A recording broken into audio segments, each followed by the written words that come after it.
They said, please do a stream with Rain.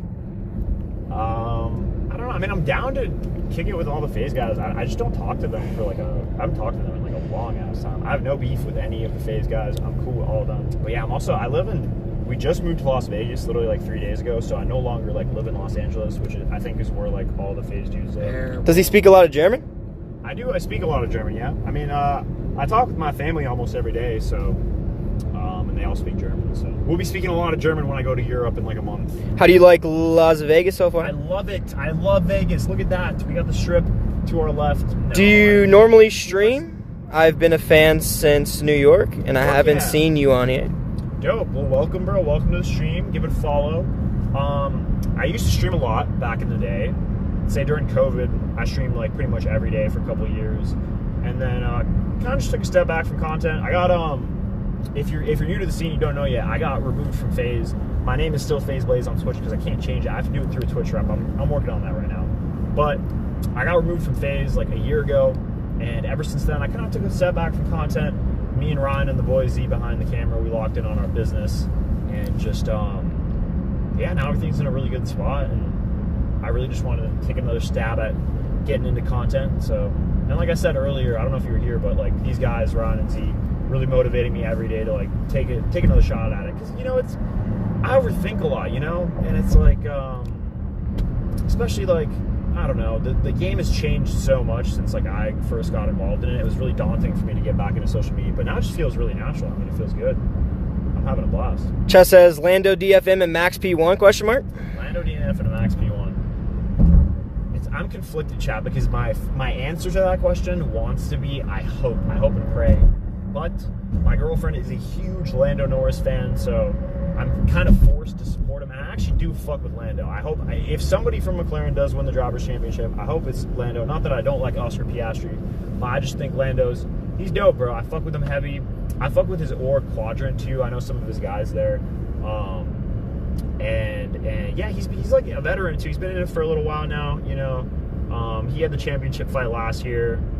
He's a little bit more on point this year, especially in this last part of the season. He's really crushing. So honestly, we'll see. But I always want Max to win, bro. That's the fucking dog. He's the GOAT. Did you like that Clout House era or not really? I know you were a part of it for a bit. I wasn't a part of the Clout House era, but the Clout House kind of like, I don't know what happened with it. It kind of like ended, and then the Clout House turned into like the FaZe House, or maybe it continued. I don't know how long the Clout House ended, but regardless, there was the Clout House, and there was like the FaZe House next to it, and it was both like crazy Hollywood mansions in the hills. And I lived in the FaZe House for like 2 years with like Kay and Jarvis, and I don't even remember what else is fuck, I don't remember what else is there. There were a lot of people there in between those two houses. Like Banks and Adapt lived there too, and like Steve will do it and the Nelk Boys for a little while. And yeah, it was sick. It was a fucking awesome time. I mean, a bunch of content creators living under the same roof. We were really grinding on the Faze Clan main channel back then too, so we were doing like weekly video shoots for the Faze main, and it was just a blast, bro. I was really into like TikTok at the time, and I was really just grinding TikTok. It was super fun. I grew my page like 3 million just at that house. That was like right when TikTok first came out. But yeah, it was cool. I think the most memorable time in that house were the parties. So Faze would occasionally throw parties. Diddy parties, right? I remember Rug had his like 10 mil party there.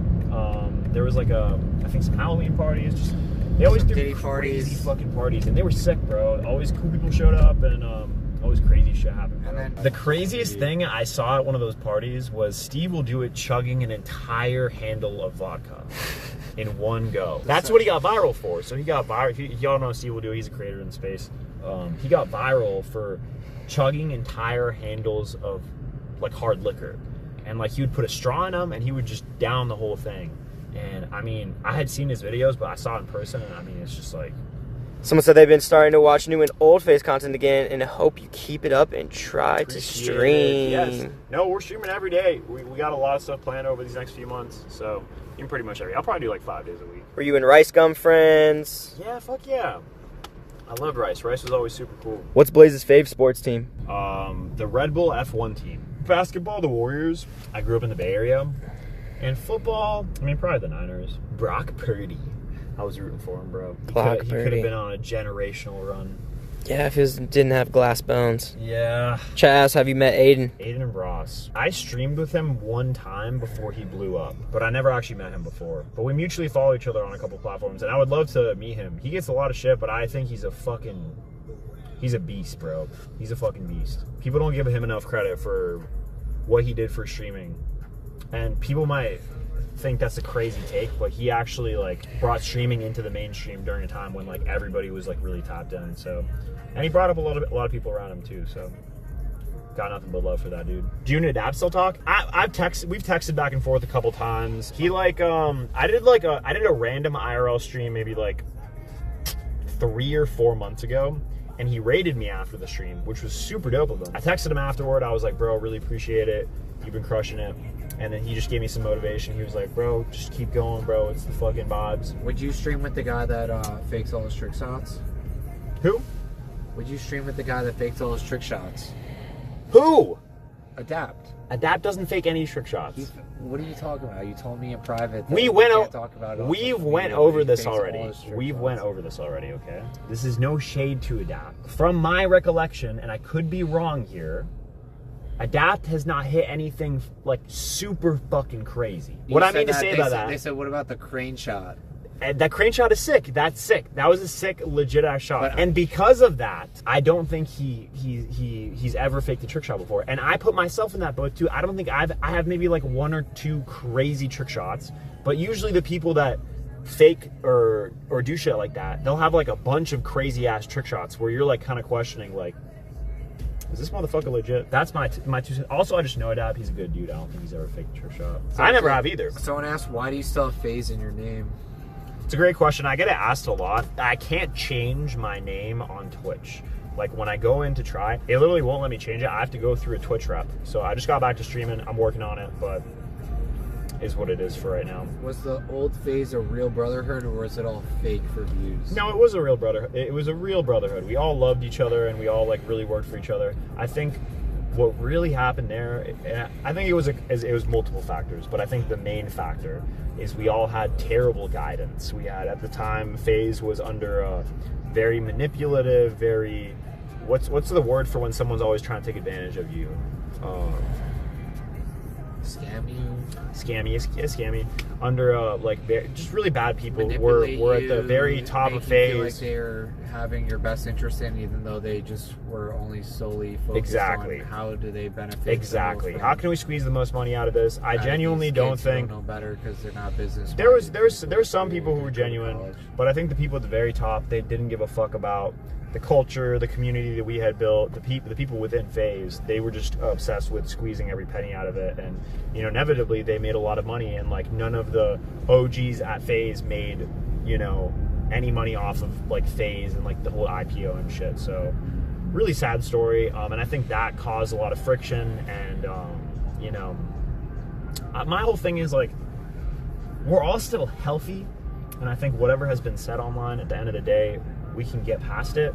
And I think it would be cool if everybody came together again and was on like good terms, and like we did content together and shit. That'd be cool. Why out of all the OGs were you the only one that got kicked? I wasn't really doing content. I took a step back from content, and you know what, that was another big reason why Faze kind of broke apart, is a lot of the OGs, including myself, stopped really taking content seriously, and they wanted to get a group of people who were there fucking grinding content, and I just wasn't at the time, you know?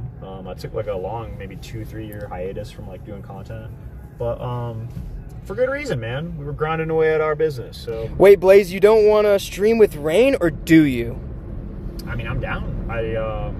If he's down, it's really, how do I explain this, guys? Like, me and the Faze dudes, we were all so close for so long, and then we all like drifted apart. And like, I don't really talk to them much anymore. And again, I don't have any like hard feelings. I know there was some stuff with me and Norden, like it was just like some miscommunication stuff, but it was like actually during the height of my streaming, he was like going through some stuff, and he wanted to crash at my place. I just didn't really have the space, and one thing led to another. It was just miscommunication, but I have no beef with him, and I always love reconnecting with the guys. Last time I saw like a Faze dude was Apex. He came over to our house when my foot was broken at the beginning of this year to film a podcast. If y'all haven't seen it, you should check it out. Faze Apex has a podcast on YouTube now that he does with like big streamers and stuff, and YouTubers, just cool personalities, and it was dope. We talked for like 2 hours, and it's good to see him. It's always good to see the bros, dude. We went through some good shit together.